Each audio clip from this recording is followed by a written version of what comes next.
저는 서유나입니다. 참고 희생하기만 하면 모든 것이 평화로울 것이라 믿었던 여자였죠. 하지만 그들은 고작 로또 한 장 때문에 대놓고 집 한가운데 앉아 깔깔거리며 웃더니 제 눈앞에서 그것을 불태우고는 차갑게 말했습니다. 이 집에서 혼자만 부자 되는 꼴은 못 보지. 얇은 종이 한 장이 피를 나눈 가족의 정을 산산조각 내는 광경을 본 적이 있으신가요? 가족 이야기 채널을 통해 제 이야기를 들어주시기 바랍니다.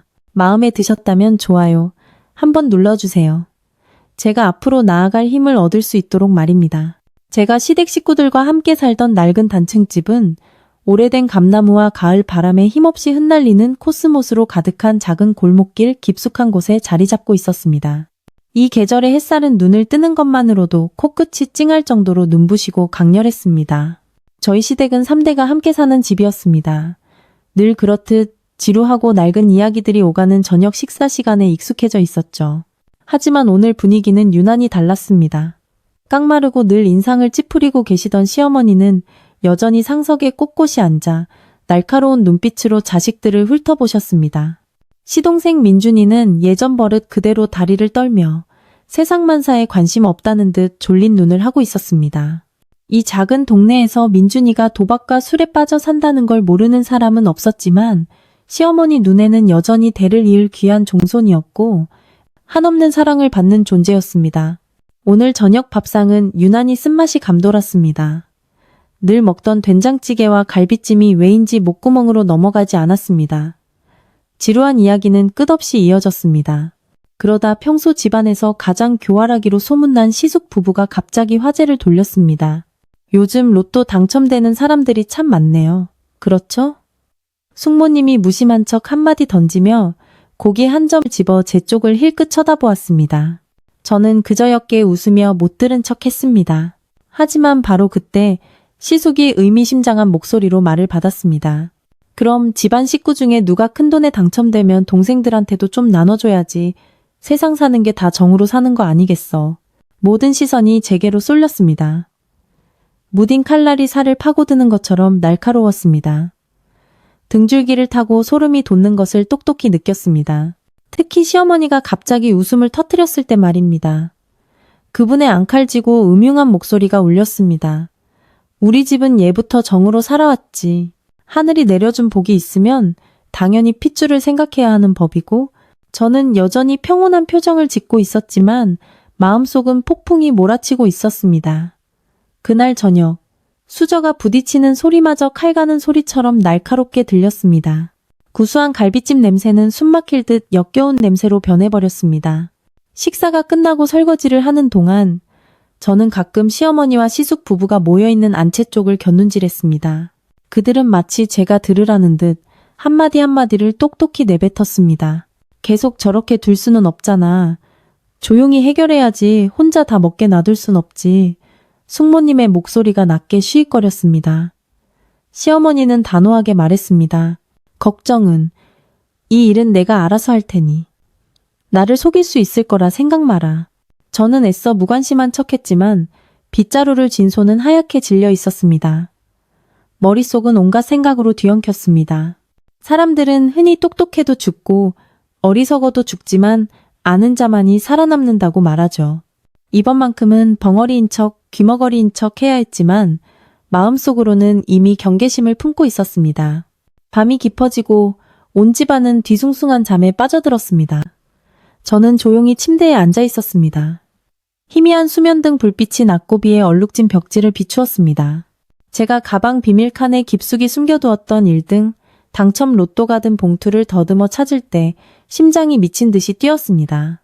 손을 떨며 더듬었지만 그 안에는 아무것도 없었습니다. 봉투가 사라진 것입니다. 저는 그 자리에 얼어붙었습니다. 온몸이 차갑게 식고 등에는 식은땀이 흥건했습니다. 눈앞이 캄캄해지며 무너져 내리는 기분이 들었습니다. 마치 발밑에 땅이 깊고 어두운 구멍으로 꺼져버린 것 같았습니다. 바로 그때 밖에서 깔깔거리는 웃음소리와 함께 희미한 속삭임이 들려왔습니다. 태워버려. 흔적도 없이 깨끗하게. 고요한 밤중에 시어머니의 목소리가 똑똑히 들려왔고 저는 온몸에 소름이 돋았습니다. 부엌 뒤편에서 새어나온 희미한 불빛이 낡은 마당에 그들의 긴 그림자를 드리웠습니다. 저는 입술을 꽉 깨물고 평정심을 유지하려 애썼습니다.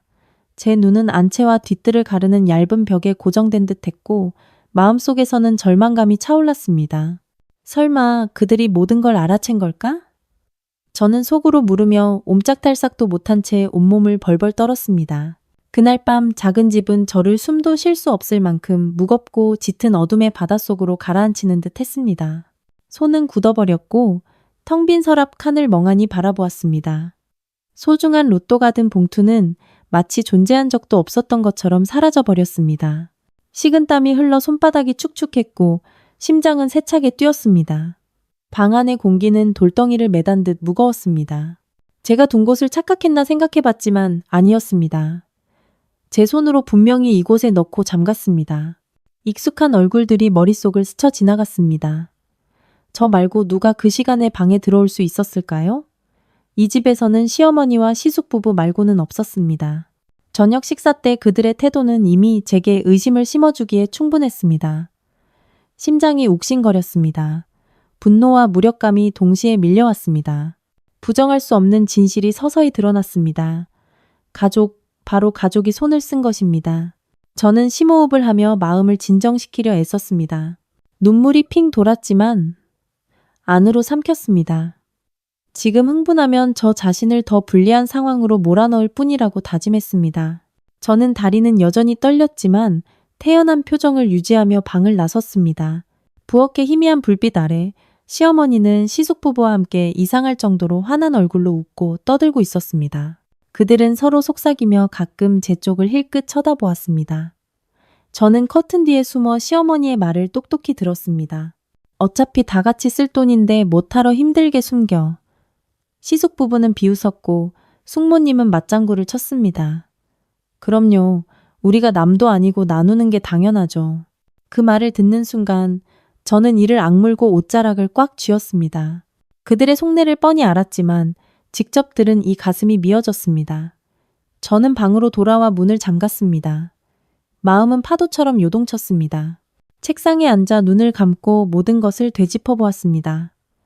그때 머릿속에 한 줄기 빛이 스쳤습니다. 이 집에서 거실에 설치된 낡은 CCTV의 존재를 아는 사람은 저와 남편뿐이었습니다. 예전에 도둑을 막기 위해 설치했던 것이었죠. 저는 서둘러 노트북을 켜고 저장용 하드드라이브를 연결했습니다. 영상들이 눈앞을 스쳐 지나갔고 저는 숨을 죽이며 찾았습니다. 바로 그때 저는 시어머니가 조심스럽게 방으로 들어와 교활한 눈빛으로 제 가방을 뒤지는 것을 보았습니다. 그녀는 봉투를 꺼내 불빛 아래 비춰보았습니다. 그 광경은 제 가슴에 칼을 꽂는 것 같았습니다. 저는 입술을 깨물고 끓어오르는 분노를 억눌렀습니다. 지금 당장 소란을 피울 수는 없었습니다. 저는 그 영상을 USB에 복사해 비밀 무기처럼 깊숙이 보관했습니다. 가장 가까운 사람이 가장 무서운 적이 될 수 있다는 말을 실감했습니다. 하지만 이번에는 누구도 제멋대로 하도록 내버려 두지 않을 것입니다. 밤이 깊어지고 온 가족은 잠이 들었습니다. 저는 방에 누워 있었지만 마음은 여전히 진정되지 않았습니다. 문득 부엌에서 들려오는 깔깔거리는 웃음소리에 저는 깜짝 놀랐습니다. 조심스럽게 밖으로 나가 낡은 나무문 뒤에 숨었습니다. 시어머니의 목소리가 한 글자 한 글자 똑똑히 들렸습니다. 걱정 마. 깨끗하게 태워버려. 오래 두면 골치 아파져. 시숙 부부는 깔깔 웃었고 시숙은 덧붙였습니다. 맞아요. 이런 게 밖으로 새나가면 피곤해지죠. 심장이 멎는 듯했고 쿵쾅거리는 소리가 멈추지 않았습니다. 그들은 로또에 대해 이야기하고 있었습니다. 저는 그들이 곧 행동에 옮길 것을 직감했습니다. 하지만 이번에는 저도 준비가 되어 있었습니다. 저는 속으로 다짐했습니다. 이번 판은 누구에게도 속아 넘어가지 않겠다고. 그날 밤 저는 한숨도 잘 수 없었습니다. 밖에서 들려오는 벌레 소리는 제 마음을 더욱 불안하게 만들었습니다. 저는 방문을 살짝 열어두고 부엌에서 들려오는 모든 소리에 귀를 기울였습니다. 어둠 속에서 속삭이는 소리가 울려 퍼졌습니다. 시어머니와 시숙 부부가 작게 이야기하고 있었습니다. 그들의 목소리에는 형언할 수 없는 희열이 가득했습니다. 깔끔하게 처리해. 오래 끓어서 좋을 거 없어. 시어머니의 앙칼진 목소리가 제 귀에 기름을 붓는 듯 했습니다. 맞아요. 내일 아는 복권방에 가서 처리해달라고 해야겠어요. 이게 알려지면 곤란하니까. 시숙 부부가 말을 이었습니다. 그들의 웃음소리에 저는 소름이 돋았습니다. 저는 조용히 몸을 떨었습니다. 가슴이 미어지는 듯했고 식은땀이 흘렀습니다. 의자 손잡이를 꽉 쥐고 숨을 최대한 고르게 쉬려고 노력했습니다. 그들은 정말로 로또를 태울 작정이었습니다. 심장이 순간 멎는 것 같았습니다. 제가 가족이라 불렀던 사람들이 이제는 부끄러움도 죄책감도 없이 뻔뻔하게 제 것을 빼앗을 계획을 세우고 있었습니다. 저는 눈을 감고 스스로를 진정시키려 애썼습니다. 평정심을 유지해야 한다. 섣불리 행동해서는 안 된다. 돌아가신 할머니께서 늘 하시던 말씀을 떠올렸습니다. 지혜로운 사람은 말을 반만 하고 반은 마음속에 남겨두는 법이란다. 저는 심호흡을 하고 혼란스러운 감정을 털어냈습니다. 조용히 방으로 돌아와 문을 단단히 잠갔습니다. 손은 여전히 떨렸지만 제 안의 의지는 더욱 선명해졌습니다. 저는 이곳저곳을 뒤지기 시작했습니다. 시선은 부엌 구석의 쓰레기통에 멈췄습니다. 직감에 이끌려 조심스럽게 뒤져보니 손끝에 불에 탄 종이 조각이 만져졌습니다. 희미하게 남은 숫자 자국. 1, 7, 2. 그 익숙한 숫자들의 심장이 찔리는 듯 했습니다. 이것은 1등 당첨 로또의 숫자 배열이 아니던가? 저는 서둘러 그 종이 조각을 주머니에 넣었습니다. 분노와 두려움이 뒤섞인 감정이 솟구쳤습니다. 그들은 너무나 치밀하게 계획을 세웠습니다. 그들 뒤에 얼마나 많은 음모가 숨겨져 있을지 짐작조차 할 수 없었습니다. 저는 주먹을 꽉 쥐고 다짐했습니다. 서두르지 말자. 더 많은 증거가 필요하다. 더 많은 동맹이 필요하다. 다음날 아침 저는 어릴 적부터 친했던 친구 지연에게 문자를 보냈습니다. 그녀는 동네 복권방에서 일하고 있었습니다. 저는 마치 잡담을 나누는 것처럼 태연한 목소리로 이야기했습니다. 지연아, 그거 알아? 돈이 사람 마음을 제일 잘 시험하는 것 같아. 부자가 되면 친구가 바뀌고 신분이 바뀌면 아내를 바꾼다더니 정말 맞는 말 같지 않아? 지연이는 슬프게 웃으며 눈을 반짝였습니다. 내 말이 틀린 거 하나 없어. 요즘 세상은 돈 때문에 핏줄도 져버리잖아. 걱정 마. 내가 이상한 거래가 있었는지 한번 알아봐 줄게. 그 말을 듣자 제 마음이 조금은 진정되었습니다. 혼란스러운 와중에도 저를 이해해주고 걱정해주는 사람이 있었습니다. 저는 그녀의 손을 잡으며 더 단단한 눈빛으로 말했습니다. 걱정 마. 누구도 내 자존심을 밝게 두지 않을 거야. 그날 오후 저는 완전히 다른 마음가짐으로 집에 돌아왔습니다. 억울함은 사라지고 그 자리를 이상할 정도로 차분하고 냉철한 기운이 채웠습니다. 저는 속으로 생각했습니다. 불은 금을 시험하고 역경은 사람을 시험한다. 그들은 로또를 태울 수는 있겠지만 제 냉철함과 담력을 태울 수는 없을 것입니다. 밤이 되자 저는 조용히 CCTV 녹화 영상을 다시 확인했습니다. 그때 이전에 보지 못했던 이상한 영상이 나타났습니다. 시어머니가 선명하게 보였습니다. 손에 봉투를 든 채 집 밖으로 빠르게 걸어나갔고 그 옆에는 시숙 부부가 있었습니다. 그들의 손에는 이상한 서류 뭉치가 들려 있었고 모두의 얼굴에는 음흉하고 계산적인 표정이 가득했습니다. 영상은 그들이 대문 뒤로 사라지는 순간 멈췄고 저는 그 자리에 얼어붙었습니다. 화면 앞에 멍하니 앉아있자 머릿속은 답없는 질문들로 가득 찼습니다. 그들은 무슨 짓을 한 걸까? 막기에는 이미 늦었을까? 저는 입술을 꽉 깨물었습니다. 마음속은 결심으로 가득 찼습니다. 내일 아침 반드시 그 복권방에 가야 한다. 모든 것은 이제 막 시작되었을 뿐이다. 저는 평소보다 일찍 잠에서 깼습니다. 길고 억눌린 밤을 보낸 후에 무거운 감정이 여전히 마음을 짓눌렀습니다. 서두르지 않고 천천히 준비하며 아무 일도 없다는 듯 태연한 표정 뒤로 경계심 가득한 눈빛을 조심스럽게 감췄습니다. 아직 동이 트기 전 온 가족은 잠들어 있었습니다. 저는 일부러 큰 소리로 말했습니다. 저 아침 시장에 일찍 다녀올게요. 점심에 끓일 신선한 생선 좀 사오려고요. 방 안에서 시어머니의 슬리퍼 끄는 소리와 함께 의미심장하게 투덜거리는 목소리가 들려왔습니다. 무슨 시장을 그렇게 일찍 가? 혹시 무슨 캥기는 일이라도 있는 게냐? 저는 그저 옅게 미소 지을 뿐 대답하지 않았습니다. 조용히 대문을 나서 지연이의 복권방을 향해 빠른 걸음으로 향했습니다. 마음은 초조했습니다. 도착하자마자 저는 지연이의 귀에 대고 짧게 속삭였습니다. 중요한 할 얘기가 있어. 안에서 따로 얘기할 수 있을까? 지연이는 걱정스러운 눈빛으로 저를 보더니 고개를 끄덕이며 가게 뒤편의 작은 방으로 저를 이끌었습니다. 방은 비좁았지만 아늑했고 낡은 나무 의자 몇 개와 작은 책상이 전부였습니다. 지연아, 그거 알아? 저는 반은 농담, 반은 진담인 목소리로 입을 열었습니다. 세상에 로또 한 장마다 운명이 하나씩 달려있대.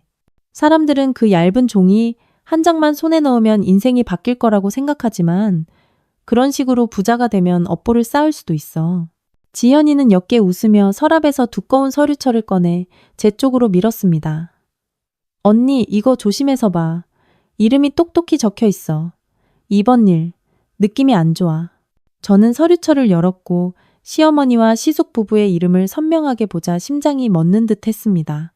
그 옆에는 원래의 복권을 파기하고 연결된 사람을 통해 돈을 수령하는 서비스 이용에 관한 휘갈겨 쓴 메모가 첨부되어 있었습니다. 서명 한 번이면 모든 것이 끝나고 아무도 흔적을 찾을 수 없게 되는 것이었습니다. 온몸이 차갑게 식었습니다. 종이에 인쇄된 글자 하나하나가 칼날처럼 심장을 쑤셔대며 뼛속까지 아려왔습니다. 저는 소름을 억누르며 속으로 옅게 비웃었습니다. 큰 물고기가 작은 물고기를 삼키는 법. 우리 집은 날카로운 이빨을 숨긴 상어들로 가득했구나.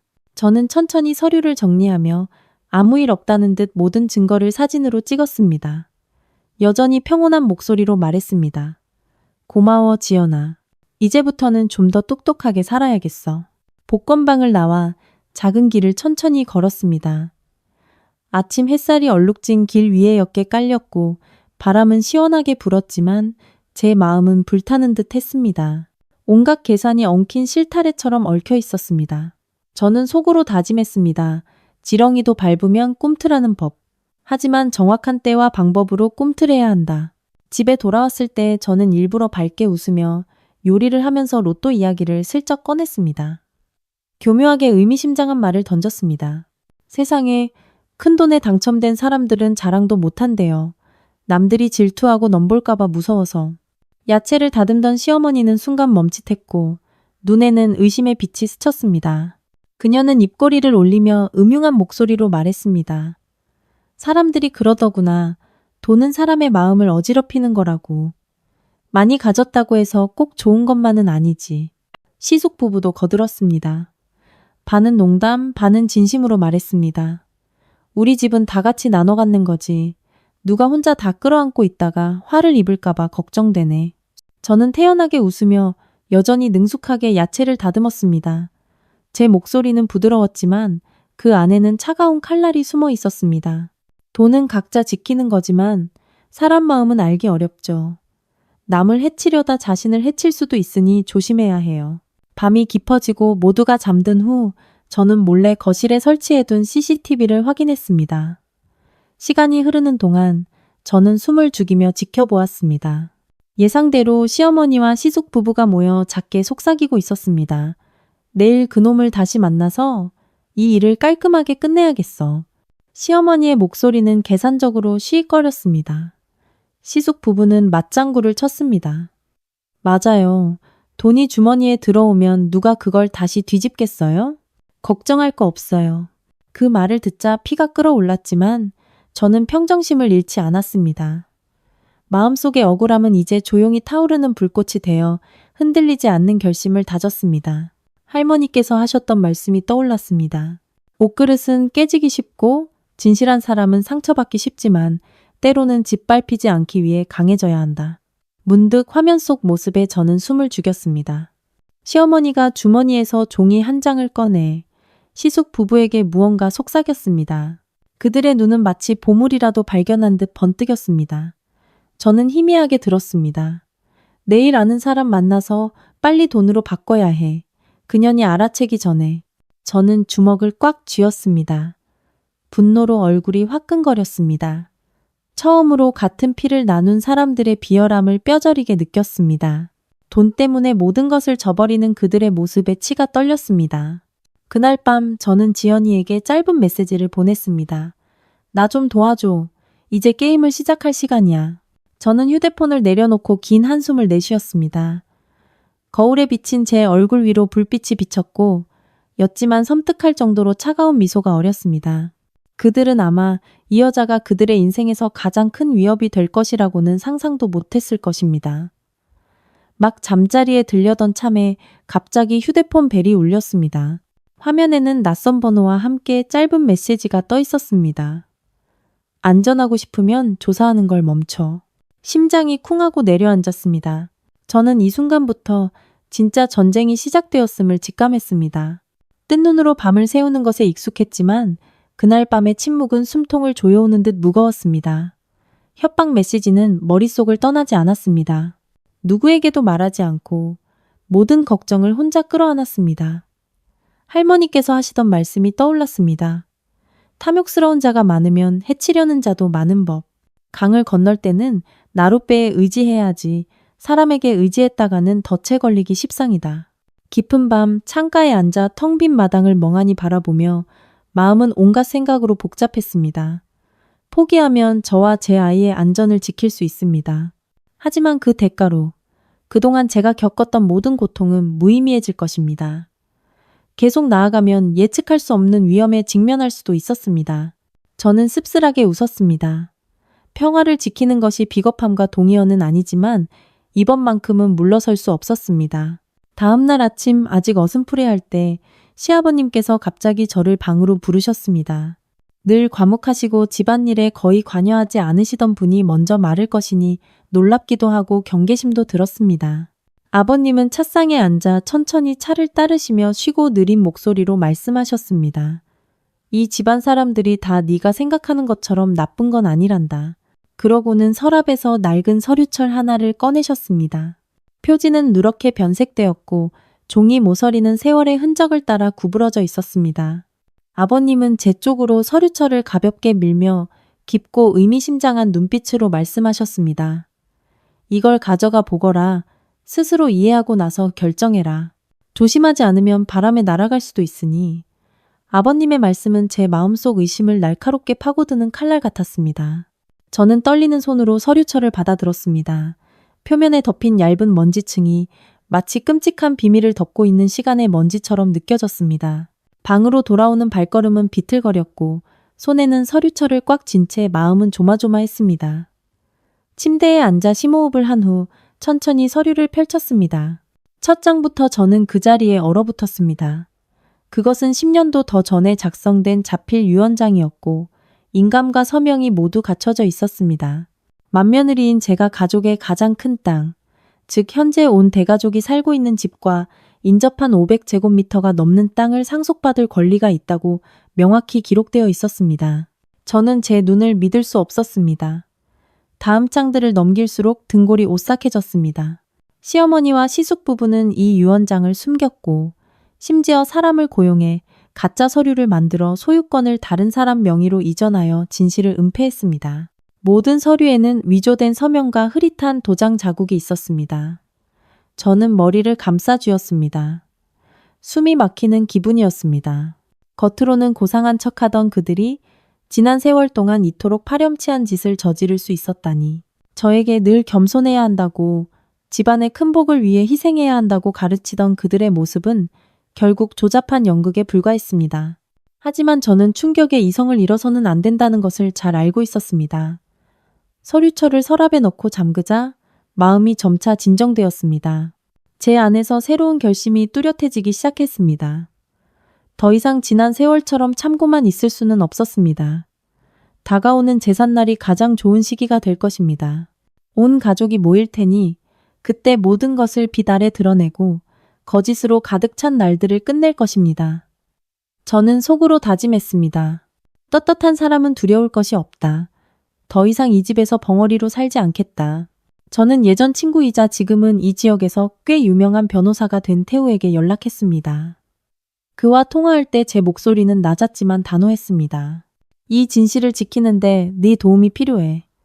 모든 비용은 내가 부담할게. 태우는 잠시 침묵하더니 조용히 대답했습니다. 알았어. 내가 준비해 둘게. 하지만 너도 조심해야 해. 이 일 간단하지 않아. 저는 단호하게 고개를 끄덕였습니다.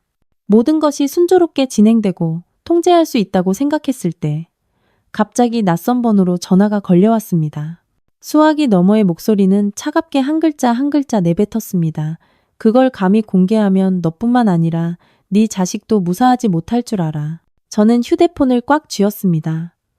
손은 차갑게 식었지만 더 이상 두려움에 떨지 않았습니다. 나를 겁주려면 누구의 배짱이 더 센지 두고 봐야지. 저는 입술을 꽉 깨물고 생각했습니다. 그날 밤 온 가족이 불을 끄고 잠든 사이 저는 조용히 철제 금고를 열어 등기부등본과 원본 유언장을 꺼냈습니다. 제 눈에는 전에 없던 강한 결의가 빛났습니다. 이 전쟁, 저는 끝까지 맞설 준비가 되어 있었습니다. 밤새 뒤척였습니다. 머릿속은 엉킨 실타래처럼 복잡했습니다. 어젯밤의 협박 전화가 귓가에 계속 맴돌았습니다. 저는 창밖을 바라보며 앉아 있었습니다. 달빛이 방 안으로 스며들어 벽을 어둡게 물들였습니다. 마음속으로 되뇌었습니다. 지혜로운 자는 말을 아끼고 행동으로 보이며 적을 알고 나를 알면 100번 싸워도 위태롭지 않다. 저는 지금이야말로 냉철한 이성을 유지해야 함을 알았습니다. 서류철을 금고에 넣고 그 위에 꽃무늬 시트지를 붙인 뒤 저만 아는 비밀번호로 잠갔습니다. 깊은 밤 벽에 기댄 채 긴 한숨을 내쉬었습니다. 주머니 속의 송곳은 언젠가 튀어나오는 법, 물러설 수 없다고 생각했습니다. 다음 날 아침 저는 장바구니를 들고 시장에 가는 척하며 동네 끝자락의 작은 카페로 향했습니다. 그곳에서 변호사가 된 옛 친구 태우를 만나기로 했습니다. 그는 저를 따뜻한 미소와 이해심 가득한 눈빛으로 맞아주었습니다. 저는 모든 일을 하나하나 차분하지만 단호한 목소리로 설명했습니다. 태우는 한참 동안 침묵하며 서류철을 검토한 후 조용히 고개를 끄덕였습니다. 네가 유리한 고지를 점하고 있긴 하지만 이런 가족은 간단하지 않아. 저는 옅게 웃었습니다. 시도해보지 않으면 평생 그들의 소나기에 있는 꼭두각시에 불과할 거야. 태우는 시어머니와 시숙 부부의 사기 행각에 있는 허점들을 명확하게 분석해 주었습니다. 그는 계속해서 순종적인 척 연기하며 증거를 더 모으고 심리적으로 강해지라고 조언했습니다. 그 말을 들으니 마음이 한결 가벼워졌습니다. 걱정스러우면서도 한편으로는 통쾌했습니다.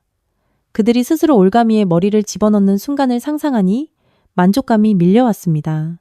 여자의 가장 강력한 무기는 눈물이 아니라 인내심이라고 다짐했습니다. 기다려라. 내가 보여줄 테니. 점심때 집에 돌아오니 문틈에 낯선 편지 봉투가 끼워져 있었습니다. 봉투를 열자 휘갈겨 쓴 글씨에 심장이 멎는 듯 했습니다. 땅 문제에 계속 끼어들면 아무도 널 구해주지 못할 거다. 마음을 진정시키기도 전에 시어머니가 갑자기 저를 부엌으로 불렀습니다. 목소리는 꿀처럼 달콤했지만 경고의 냄새가 풍겼습니다. 이 집에서는 분수를 알아야지. 일을 크게 만들지 마라. 똑똑한 사람은 쉬운 길을 택하는 법이야. 저는 옅게 미소 지으며 부드럽지만 날카로운 목소리로 말했습니다. 주머니 속의 송곳은 언젠가 튀어나오기 마련이죠, 어머님. 그녀는 순간 움찔했지만 태연한 척하며 음하고는 돌아섰습니다. 오후는 숨막히는 분위기 속에서 흘러갔습니다. 방에 앉아 휴대폰을 멍하니 바라보는데 마음이 편치 않았습니다. 갑자기 낯선 번호로부터 여러 개의 메시지가 쏟아졌습니다. 내용은 짧았지만 등골을 오싹하게 만들었습니다. 집안에 널 해치려는 자가 있다. 알고 싶으면 오늘 밤 시장 뒤 돌다리에서 만나자. 저는 휴대폰을 꽉 쥐고 심호흡을 했습니다. 머릿속에는 온갖 질문이 떠올랐습니다. 또 누구지? 왜 이 집에는 웃는 얼굴 뒤에 칼을 숨긴 사람들이 이리도 많을까? 이번에는 가야 한다고 생각했습니다. 호기심 때문이 아니라 비열한 수작만 부리는 자들 앞에서 더 이상 고개 숙이고 싶지 않았기 때문입니다. 밤이 되자 저는 얇은 외투를 걸치고 조용히 집을 나섰습니다. 바람은 살을 애는 듯 했지만 저는 단호한 눈빛으로 돌다리를 향해 걸어갔습니다. 그곳에서 있을 만남이 또 다른 파란을 예고하고 있었습니다. 외투를 걸치고 뒷문으로 집을 나섰습니다. 발걸음은 무거웠지만 눈빛은 단호했습니다. 밤 공기는 차가웠고 바람이 불 때마다 마른 잎사귀들이 발밑에서 바스락거렸습니다. 돌다리로 가는 길은 한적했고 양철 지붕을 스치는 바람 소리와 깜빡이는 노란 가로등 불빛만이 제 마음처럼 흔들렸습니다. 다리에 가까워지자 멀리서 나무 난간에 기댄 한 남자의 실루엣이 보였습니다. 회색 외투를 입고 모자를 깊숙이 눌렀어 얼굴이 거의 보이지 않았지만 그 모습이 이상하게도 익숙했습니다. 떨리는 마음을 억누르며 다가가자 그가 말했습니다. 자네가 옛날 동네 살던 김서방 댁딸 유나 맞지?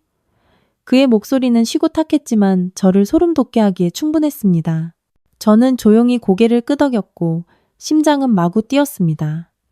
그는 한숨을 쉬며 품에서 빛바랜 종이 뭉치를 꺼냈습니다. 나는 자네의 아버지의 오랜 친구일세. 아버지가 돌아가시기 전에 내게 몇 가지를 부탁하셨지. 이제는 다른 방법이 없어. 직접 전해줘야겠네. 저는 떨리는 손으로 그것을 받아들었습니다. 익숙한 필체가 선명하게 보였습니다. 시아버님의 옛 유언장이었습니다. 첫 장에는 제 이름이 시댁의 대부분의 땅을 상속받는 사람으로 명확히 적혀 있었습니다. 그리고 아버님께서 미처 다 말씀하지 못하신 비밀스러운 조건이 첨부되어 있었습니다. 충격의 파도가 밀려와 그 자리에 주저앉을 것만 같았습니다. 남자는 옛날 이야기를 하듯 담담한 목소리로 말했습니다. 자네 시아버님은 올곧게 사는 사람을 귀하게 여기셨네. 이 유언장은 그분의 마지막 뜻이었지만 자네 시어머니와 그 패거리들이 이걸 숨기고 심지어 찢어버리려 했지. 다행히 내가 사본을 보관하고 있었어. 그는 잠시 말을 멈추고 무거운 눈빛으로 말했습니다. 자네 시어머니, 자네가 생각하는 것처럼 단순한 사람이 아닐세. 옛날에 마을 사람과 좋지 않은 일에 얽혔다가 그때부터 깊은 한을 품고 살았지. 자네는 그들 눈에 가장 큰 걸림돌이야. 자네가 땅을 가지면 그들의 모든 음모가 무너지니까. 그 말을 듣자 모든 조각이 끔찍하게 맞춰지는 것 같았습니다. 지난 세월 동안의 모든 질투와 시기는 교묘한 쟁탈전을 가리기 위한 핑계에 불과했습니다. 저는 분노로 몸을 떨었지만 이 싸움이 단순한 가족 간의 다툼을 넘어섰다는 것을 깨달았습니다. 저는 한 글자 한 글자 힘주어 말했습니다. 가만히 있지 않겠어요. 잘못한 사람은 책임을 져야죠. 남자는 입꼬리를 올리며 옅게 웃었습니다. 이기고 지는 것은 옳고 그름에만 달린 게 아니야, 아가씨. 교묘해야지. 우리는 거의 1시간 동안 이야기를 나누었습니다. 어르신은 제가 시어머니와 시숙 부부의 허점을 이용해 은밀하게 행동 계획을 세우는 것을 도와주셨습니다. 저는 계속해서 순종적인 척, 착한 며느리인 척 연기하며 그들이 스스로 함정에 빠지도록 유도할 것이었습니다.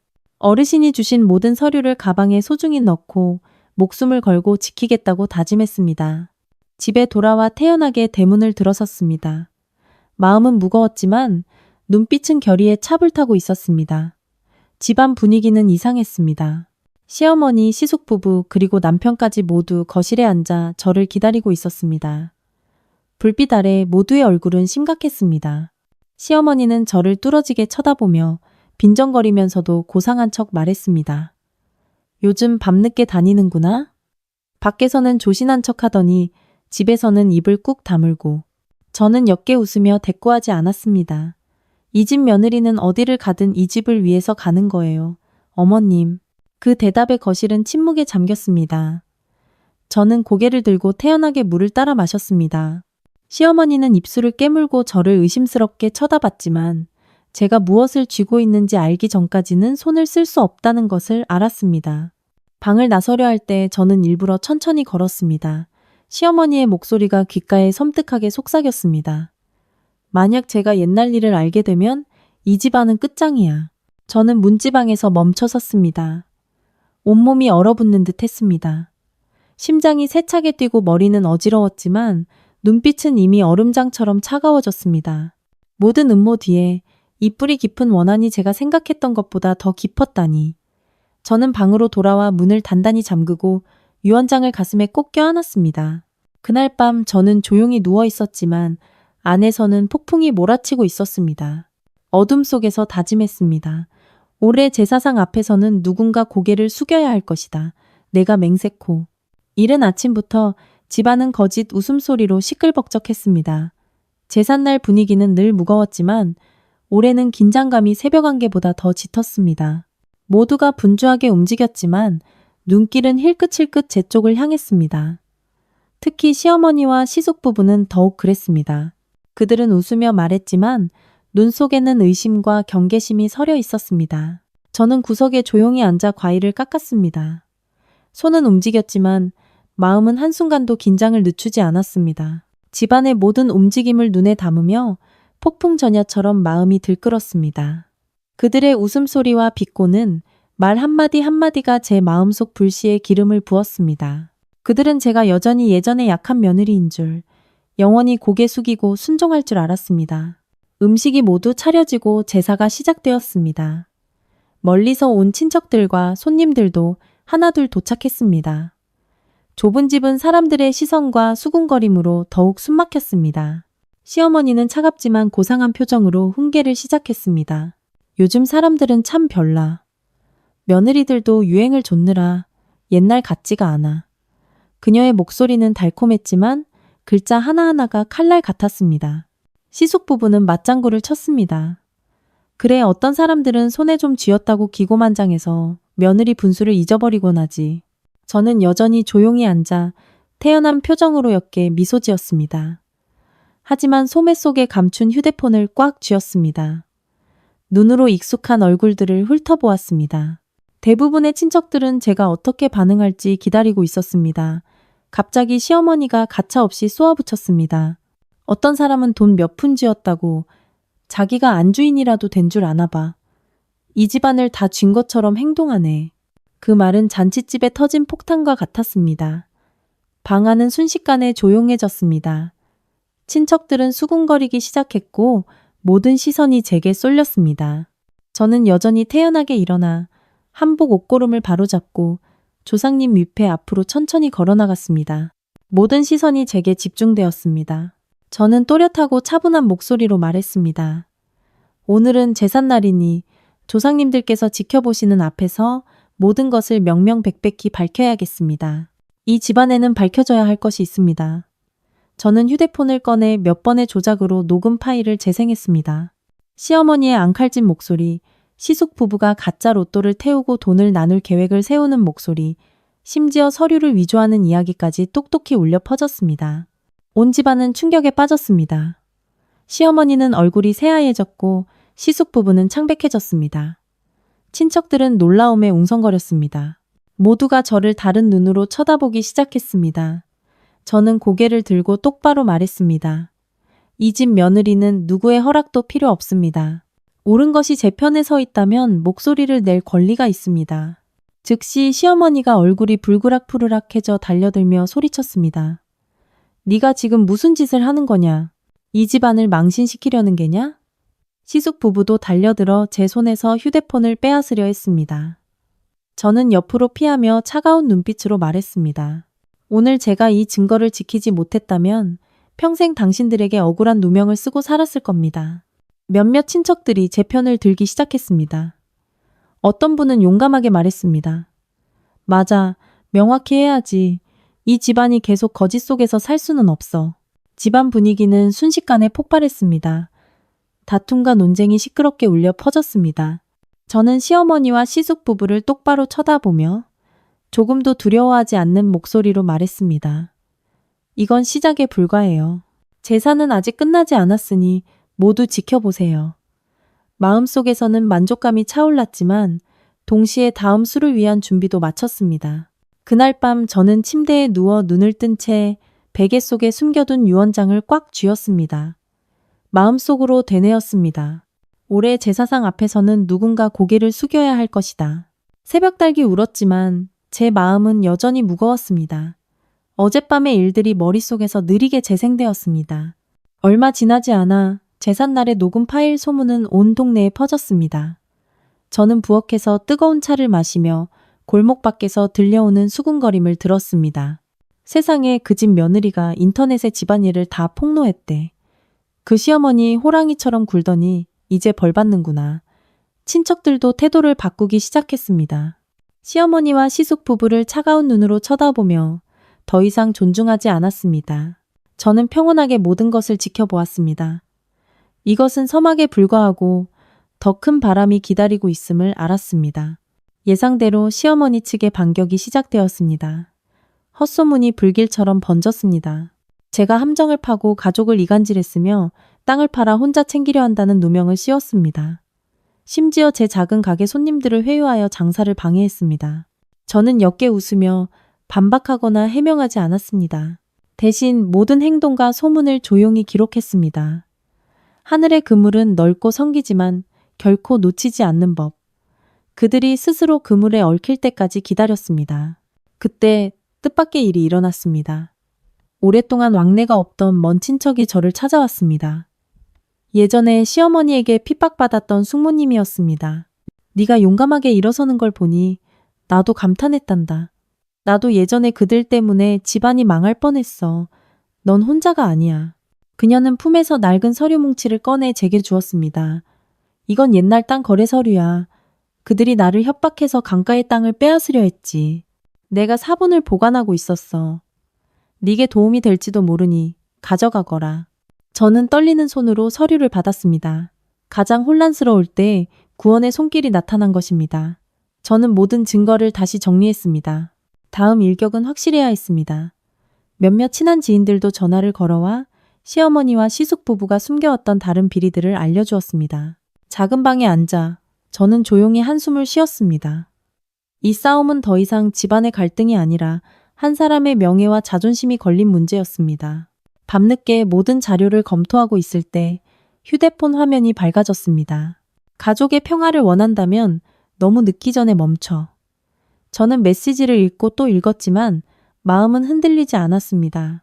그들은 아직도 내가 누군지 모르는구나. 다음 날 아침 집안은 수군거림으로 가득했습니다. 어젯밤의 협박 메시지는 그들을 반성하게 하기는커녕 상황을 더 악화시켰을 뿐이었습니다. 시어머니와 시숙 부부는 제 앞을 지날 때마다 얼굴이 새파랗게 질려 있었습니다. 동네 사람들은 모두 웅성거렸습니다. 저는 조용히 기다렸습니다. 오후에 저는 용기를 내어 제가 녹음한 파일을 가족 단체 채팅방에 올리고 가족 회의 중에 재생했습니다. 시어머니와 시숙 부부의 목소리가 똑똑히 울려 퍼졌습니다. 전연을 가르쳐야 해. 저 복권 태워버려. 공공의 재산은 나눠야지. 모두가 충격에 빠졌습니다. 동네는 들끓었고 많은 사람들이 공개적으로 그들을 비난했습니다. 시어머니와 시숙 부부는 즉시 가족회의를 소집하여 제가 사과해야 한다고 주장했습니다. 저는 태연하게 앉아 또 다른 서류 뭉치를 꺼냈습니다. 저는 일을 크게 만들고 싶지 않았지만 이번에 침묵하는 것은 공범이 되는 것입니다. 이것은 그동안 어머님과 숙부님께서 저를 해치려 계획하신 증거들입니다. 저는 시어머니와 시숙 부부가 복권방 지인과 만나 유언장을 파기하고 서류를 위조하는 장면이 담긴 영상을 틀었습니다. 방 안은 얼어붙은 듯 조용했습니다. 저는 시어머니와 시숙 부부의 눈을 똑바로 쳐다보며 말했습니다. 제가 침묵하기를 바라셨다면 너무 늦은 것 같네요. 그때 집안 어르신 중 한 분이 일어나셨습니다. 나도 할 말이 있다. 옛날에 너희들이 김서방 댁의 한 집 기억하느냐? 똑같은 수법이었지. 땅을 뺏고 온갖 누명을 씌우고. 나는 다 알았지만 지금까지 참고 살았다. 친척들 사이에서 분노의 목소리가 터져 나왔습니다. 저는 조용히 앉아 있다가 모든 것이 잠잠해진 후 변호사에게 전화를 걸었습니다. 안심하세요. 증거는 충분히 모았습니다. 동의만 하시면 바로 소송을 제기하겠습니다. 저는 옅게 미소 지으며 말했습니다. 게임은 이제 막 시작됐을 뿐이에요. 저는 일어서서 고개를 들고 차가운 목소리로 말했습니다. 이제 그들이 대가를 치를 시간이에요. 시어머니와 시숙 부부는 이른 아침부터 집안 어른들을 모아 가족 회의를 열었습니다. 시어머니는 목소리를 높였습니다. 오늘 제가 여러분을 모신 것은 시시비비를 가리기 위함입니다. 며느리라는 것이 분수도 모르고 탐욕스러워서 이 집안을 풍비박산 내려 합니다. 시숙 부부도 옆에서 맞장구를 쳤습니다. 저는 조용히 지켜보았습니다.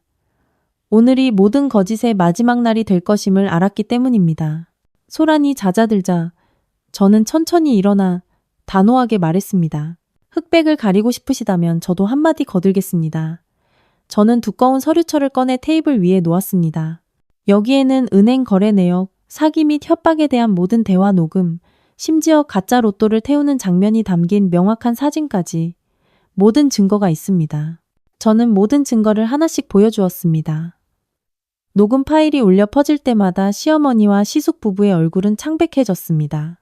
친척들은 경악했고 누군가는 어떻게 시어머니 시숙이라는 사람들이 저렇게 악랄할 수가 있나 라고 중얼거렸습니다. 시어머니와 시숙 부부는 격렬하게 부인했습니다. 전현이 함정을 팠어. 우리를 모함하는 거야. 저는 태연하게 말했습니다. 만약 제가 제시한 것들이 거짓이라면 저는 법 앞에서 모든 책임을 지겠습니다. 그 말에 방아는 침묵에 잠겼습니다. 시어머니와 시숙 부부는 서로에게 책임을 떠넘기며 다투기 시작했습니다. 저는 눈을 감았다가 다시 입을 열었습니다.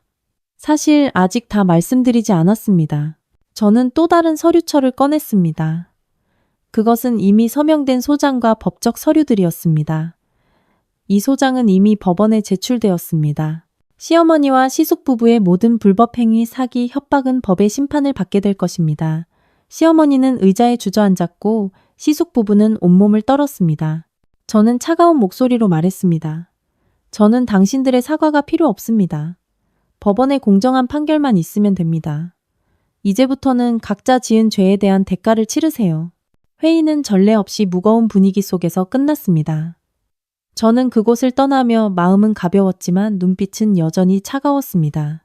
이것이 첫걸음에 불과하다는 것을 알았기 때문입니다. 그날 밤 휴대폰에 메시지가 도착했습니다. 법원에서 온 공식 소환장이었습니다. 저는 옅게 웃었습니다. 아직도 내가 누군지 모르는가? 그들은 아직 모른다. 이것은 시작에 불과하다는 것을. 변호사로부터 소식이 온 것은 아침이었습니다. 첫 재판 날짜가 정해졌습니다. 그 소식은 금세 시어머니와 시숙 부부의 귀에 들어갔습니다. 그날 이후 그들의 태도는 완전히 달라졌습니다. 교만한 태도 대신 어색하고 가식적인 친절함과 불안한 한숨만이 집안에 가득했습니다. 어느 날 저녁 시어머니가 과일 접시를 들고 제 방을 찾아왔습니다. 내가 며칠 생각해봤는데 우리 집안은 화목해야지. 못하러 법정까지 가서 세상 사람들 웃음거리가 되겠니? 저는 들은 척도 안 했습니다. 이것이 막다른 길에 몰린 그들의 마지막 연극임을 잘 알았기 때문입니다. 그날 저녁 온 가족이 모인 자리에서 저는 미리 준비해둔 합의서를 내밀었습니다. 어머님과 숙부님께서 여기에 서명하시고 친척들 앞에서 공개적으로 사과하며 다시는 제 삶에 간섭하지 않겠다고 약속하시면 저는 즉시 소송을 취하하겠습니다. 시어머니는 네가 이러는 건 이 집안을 죽이는 거나 마찬가지야 라며 날뛰었지만 결국 법의 심판에 대한 두려움에 떨며 서명했습니다. 서명이 끝나자 저는 태연하게 종이를 챙기며 말했습니다. 하지만 서명하셨으니 이것도 아셔야겠네요. 사실 그 60억은 제가 이미 오래전에 제 개인 계좌로 옮겼습니다. 그 로또는 단지 사람 마음을 떠보기 위한 덫이었을 뿐이에요. 방 안은 경악으로 가득 찼습니다. 시어머니는 피가 마른 듯 온몸을 떨었고 시숙 부부는 의자에 쓰러져 말을 잇지 못했습니다. 저는 차가운 눈빛으로 모두를 훑어보며 말했습니다. 사람들은 말하죠. 탐욕은 화를 부르고 뿌린 대로 거둔다고. 저는 이 집이 필요 없습니다. 더더욱 제 등 뒤에서 계산만 하는 사람들은 필요 없습니다. 재판이 끝나면 저는 떠나겠습니다. 그 선언은 모든 것을 끊어내는 마지막 칼날 같았습니다. 집을 나서기 전 저는 재단 옆에 멈춰 섰습니다.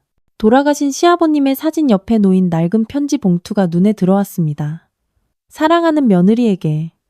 저는 떨리는 손으로 편지를 집어들었습니다.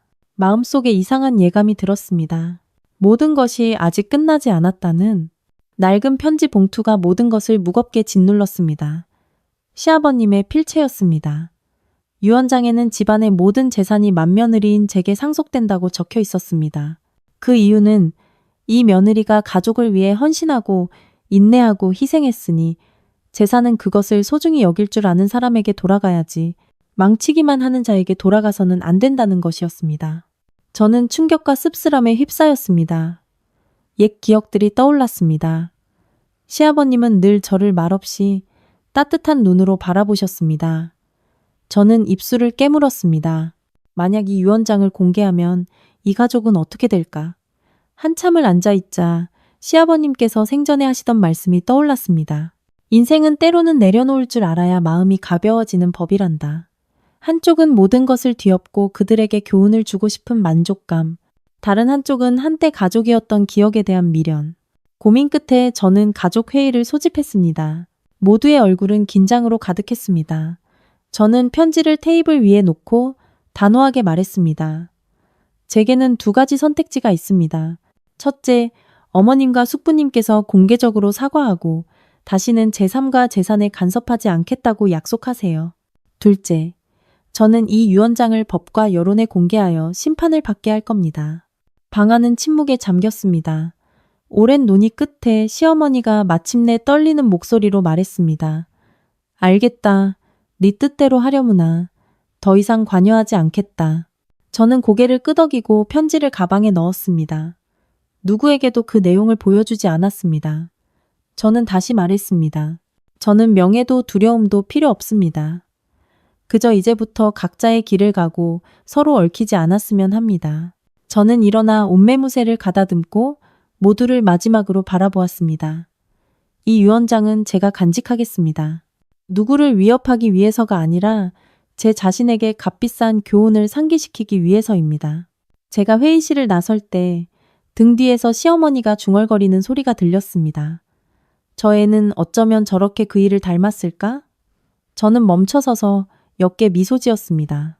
아마도 이것은 제가 제 자신의 이야기를 써내려갈 또 다른 여정의 시작일 뿐이라고 생각했습니다. 회의장을 나오자 모두가 말없이 앉아 있었습니다. 저는 그들에게 더 이상 아무것도 기대하지 않았습니다. 저는 다시 자리에 앉아 차분한 목소리로 말했습니다. 오늘이 제가 여러분께 모든 것을 말하고 싶은 마지막 날인 것 같습니다. 이 모든 일은 단순히 로또 한 장 때문에 일어난 것이 아닙니다. 그것은 제가 이 가정이 평안하기를 바라며 수년간 묵묵히 참고 견뎌온 결과입니다. 저는 시어머니를 똑바로 쳐다보았습니다. 제가 이 집에 발을 들인 날부터 시댁을 위해 진심을 다해 살겠다고 다짐했습니다. 얼마나 많이 참고 얼마나 많이 울었는지 누가 알까요? 제가 혼자 아이를 데리고 병원에 갈 때 누가 안부를 물었나요? 제가 밤새 집을 지키고 다음날 식사를 걱정할 때 누가 기억했나요? 저는 잠시 말을 멈추고 그들이 스스로를 돌아볼 시간을 주었습니다. 당신들은 늘 제가 남이라고 며느리일 뿐이라고 말했죠. 하지만 정작 당신들이 필요할 때 모든 것을 감당한 것은 바로 저였습니다. 저는 이제 충분히 참았습니다. 저는 깊은 숨을 내쉬고 단호하게 선언했습니다. 저는 이곳을 영원히 떠나겠습니다. 이 집에 어떤 돈이나 재산도 필요 없습니다.